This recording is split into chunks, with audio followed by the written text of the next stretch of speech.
So the end to another pivotal season. It was the season finale of the second installation of House of the Dragon.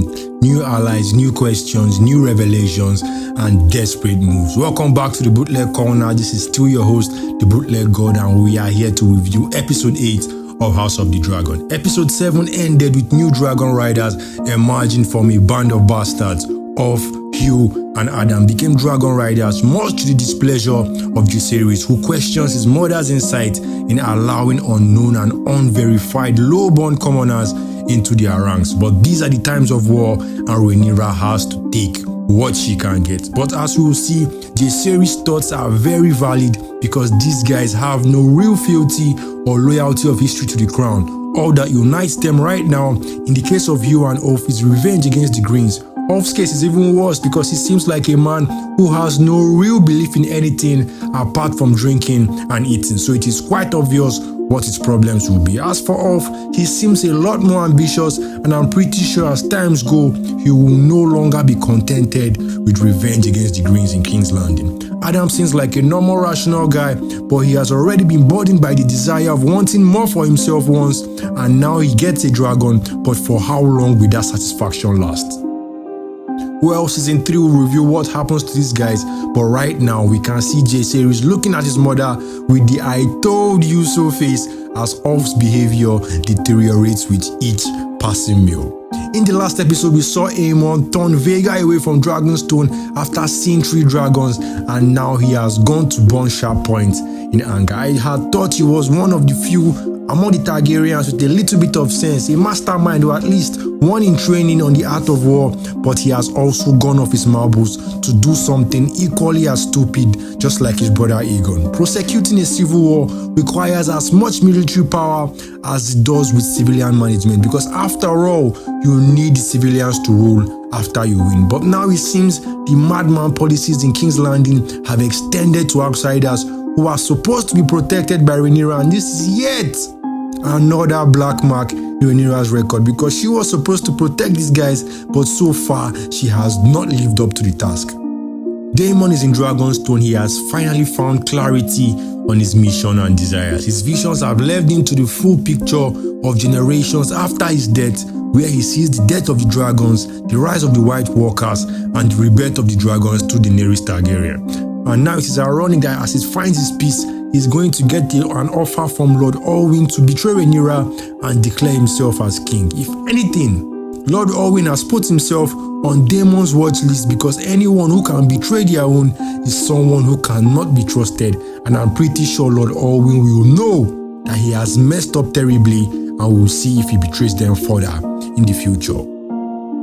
Aemon on his own is rattled beyond words, so much that he's demanding Helaena ride with him into battle, even if it is clear that she doesn't ride her dragon that much. But Helaena isn't a normal Targaryen, because she's a dragon dreamer, capable of walking through dreams and visions, and that is how she reveals to Aemon the future of his visions. Now it is unclear how much interference she's had with Daemon and his hallucinations, but it was only made clear that she was responsible for the one in this episode. She's seen so much that she knows Aemon tried to kill Aegon, which she lets him know even if he denies it.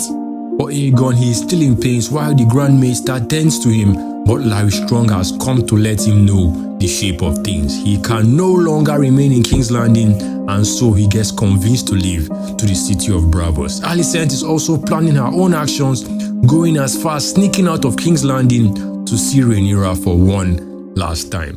One quiet character, Simon Castellan of Harrenhal, it seems he is not just the best dressed actor in this series, but also very observant and loyal to Rhaenyra, because he sends a message to her to let her know that an army has been raised, but there are questions about their loyalty. Now it is unclear if this is just about Daemon's loyalty or if he has smelt out Lord Orwyn's betrayal. Either way, his letter came in time, because Rhaenyra takes Adam and they fly to Harrenhal immediately. It takes some doing, but Daemon reaffirms his loyalty and that of his newly raised army, and we can clearly see Lord Orwyn's face to know he's not happy with this. It remains to be seen if Daemon will handle that quietly or if he will tell Rhaenyra about it.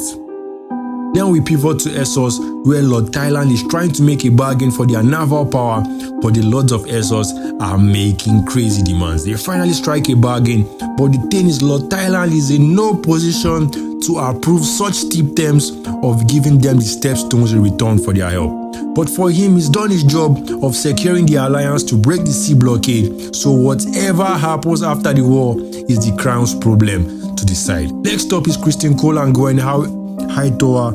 It seems that Criston Cole and Alicent's affair is no longer a secret, because Gawain openly challenges Criston Cole while their entire regiment watches them openly. Now, it is crazy that there will be probably no repercussions or reactions from the soldiers hearing that the leader of their Kingsguard and the hand of the king, whose order are sworn to celibacy, is in an affair with the Dowager Queen. But then, that's just how it is. Now, Rhaena is still out in the Vale chasing Sheepstealer, the wild dragon. Let's not forget she's royalty, and she was supposed to be with her brothers on the way to Pentos, and I wonder how the guards sent to safeguard their journey will report her disappearance. But she's out in the cold with nothing save her determination, running across hills, chasing all the trails of the dragon that she can find. Now, why would the dragon be so important to her? The easy answer is she does not have one right now, and so she has no bargaining power or even respect from strangers and allies. And we can see this with her treatment in the Vale. So if she can catch and claim Sheepstealer, well, her reputation goes up several notches. Well, fortune smiles upon her as she finally finds the dragon, who is quite different from other dragons. He has a weird shape, he's smaller and looks probably underdeveloped, and I think that could come from scavenging the Vale for food. Well, all that remains for her is either to claim him or to die trying. Alicent goes to see Rhaenyra in a final act in a combination of actions. It has shades of negotiation, repentance and confession all in one, and I believe it is mostly fueled by the weight Alicent feels on her soul. She has finally realized where her father's grasping hands have led her, to her sons growing wild and without guidance, and then one son nearly killing another. So much that she's grateful that her last child is far away in Old Town, away from the coldness and cruelty of King's Landing. But Rhaenyra can only shake her head and laugh. Things have gone way too far to be resolved without violence. Alicent is proposing running away from the problem she's had a hand in, but Rhaenyra knows it is far too late for that. Alicent then suggests that Rhaenyra comes into King's Landing because she will prevail upon Aegon to open the gates and surrender, welcoming her in. But her plan is so flawed because there is no means to settle the score without killing Aegon. The people of Westeros must see that there is no further claim or challenger to the throne, and only by killing the usurper will they be satisfied, or else there will always be questions and factions breaking away their support. It is a hard decision for Alicent, but she finally accepts that, maybe rationalizing it in her head that Aegon is already severely injured and unlikely to be whole again. And besides, she has other kills to fall back on. But unfortunately for her, while she is making these plans, Larry Strong and Aegon are hidden in a carriage on their way out of King's Landing. In another surprising turn to end the episode, we find Otto Hightower is imprisoned in some unnamed location, and I am at loss whether this is at King's Landing or in Old Town, because the last time it was mentioned, Aemon told Larys to bring Otto back to King's Landing to serve as Hand of the King. But now he's in prison and we don't know if Larry Strong had a hand in that or if Otto has gotten into some trouble of his own. Well, now they march into war, same spot we were at as at the end of season 1, and it only raises further questions from the fan base about the intentions of the showrunners. Makes me think about the bar about battle rappers who are always about to fight on stage but end up doing nothing. The Essos scenes with Lord Thailand would have annoyed a lot of watchers in this episode. It felt plunked into the story with no real connection or setup. It just landed and felt out of place within the entire story. The biggest event for me, and maybe other viewers, would have been the conversation between Alicent and Corlys Velaryon. Never have we seen Alicent so animated in this series, because throughout these episodes he has been composed and stoic, a man of few words. But when he let loose in this episode, it was quite glorious. I talked about Corlys acknowledging his sons, now with Adam becoming a dragon rider and making Arlyn his first mate on the ship. But the reality is that these little gestures cannot overcome decades of hurt, hunger, and abandonment. Because as Arlyn says, Corlys only sees them now because his legitimate family are dead, so he's just grasping at them desperately. But as an aside, it is quite crazy that Corlys Velaryon has lost the most out of any major character in this series. His brother, wife, his kids, and one grandkid are all gone within 2 seasons, so I think he's had quite a lot to deal with throughout these 2 seasons. But basically, we are back at where we left off in season 1. 2 houses gearing up for war, but with adjustments in the number of allies and dragon riders in the mix.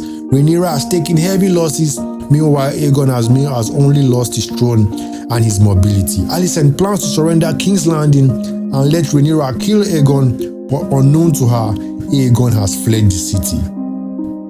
Aemond and Vhagar remain the 2 biggest threats, the biggest dragon in Westeros and his wily rider. Criston Cole's affair with Alicent has become public knowledge, and it seems there will be no consequences for that with the way the directors are writing it. Daemon is back under Rhaenyra's ring, and I wonder if her budding relationship with Mysaria is over or if we will find out about it. But the spoilers from the books imply it is going to be a lot of expected and unexpected deaths in the next season, and we can only wait for its release. But that's it for this final episode of House of the Dragon.